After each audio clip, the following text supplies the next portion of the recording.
Which is a bigger threat, the climate or China? Both are equally important. Both are challenges that the Secretary wants the senior leadership at the Pentagon to be focused on, as well as many others, too. You heard that right. The Pentagon calling China and climate change equally important threats to U.S. national security. Here to react, retired U.S. Army Brigadier General and U.S. Senate candidate in New Hampshire, Don Bolduc. Don, great to see you as always. As someone who served, who understands what it means to be in the military, to fight, and the threats that we face, how dangerous is it to our national security that the Pentagon, of all places, puts China and climate change on the same plane? Well, I think it's very dangerous, and I think it's a miscalculation to get involved in politics. They should be focused on training, organizing our service members for the defense of this nation. We have seen they haven't done that. We watched the Afghanistan debacle. We watched how that empowered China, and China continues to push closer and closer to an invasion of Taiwan, which is very dangerous for us and for the security in Asia and across the world. And to combine those two, as the Department of Defense is way off track.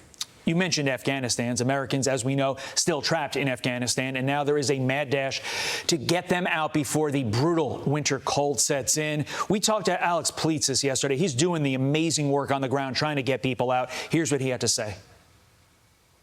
The need to increase air operations is there, and so we need more folks moved basically to lily pads or the U.S. military bases. That's the transit point between Afghanistan and the United States. So working to try to expedite that, but it's a race against the clock right now for the weather. Brigadier General, how big of a humanitarian crisis are we about to have on our hands? Well, it's going to be a huge humanitarian crisis. We predicted it, and of course, it was common sense. You could see that it was refugee situations and the way the Taliban governs and the Sharia law and how tragic that is for people. So obviously, we're having one. It's been there for a while. The Taliban have been in charge of the rural areas there well before the withdrawal. It was a poor decision to do it the way they did it.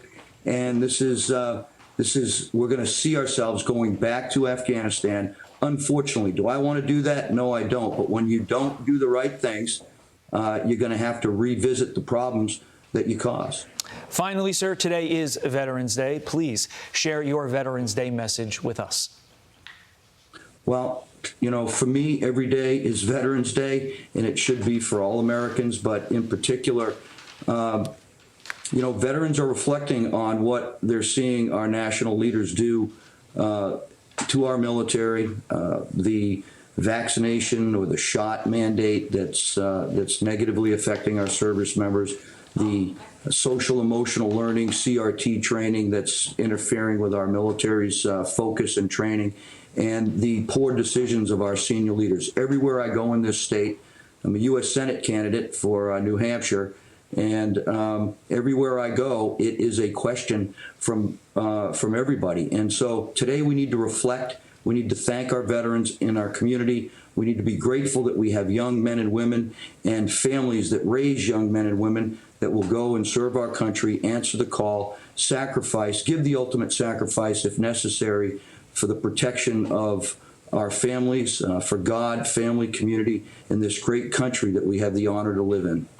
Don Bolduc, we thank you for your service, and we thank you for your time. Hi, everyone. I'm Brian Kilmeade. I want you to do me a favor. I want you to click to subscribe to the Fox News YouTube page. This is the only way that I know for sure that you're not going to miss any great commentary, any great news bites, any great interviews coming your way on Fox. You can get it all here on YouTube. So subscribe right now.